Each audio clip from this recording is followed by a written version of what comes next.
Des provinces de l'Est, en passant par le centre du pays, jusqu'aux régions du Sud bordant le Pacifique, les caravanes de manifestants ne cessent de grossir leurs rangs, à mesure qu'elles convergent vers la capitale, Lima.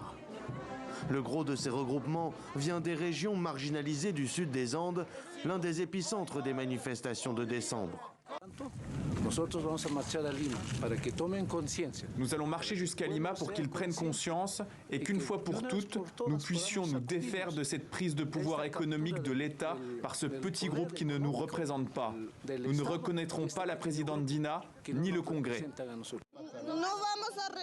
Nous n'abandonnerons pas, nous allons y arriver coûte que coûte, même si c'est à pied. Nous avons notre maïs, notre fromage, donc nous pourrons dîner, mais nous irons au Congrès pour le faire fermer et évincer Madame Dina, l'usurpatrice, parce qu'ils nous ont tués.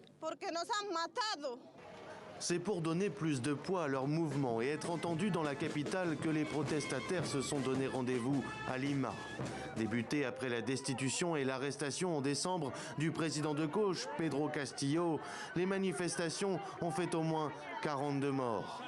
Alors que la présidente Dina Boluarte fait face avec plusieurs hauts responsables à une enquête sur la répression des manifestations, elle appelle les manifestants au calme.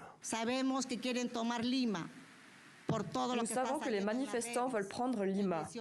Je leur demande de prendre Lima, oui, mais pacifiquement et dans le calme. Et je les attendrai à la maison du gouvernement pour pouvoir parler de leur agenda social. Parce que vous savez bien que le programme politique qu'ils proposent est irréalisable.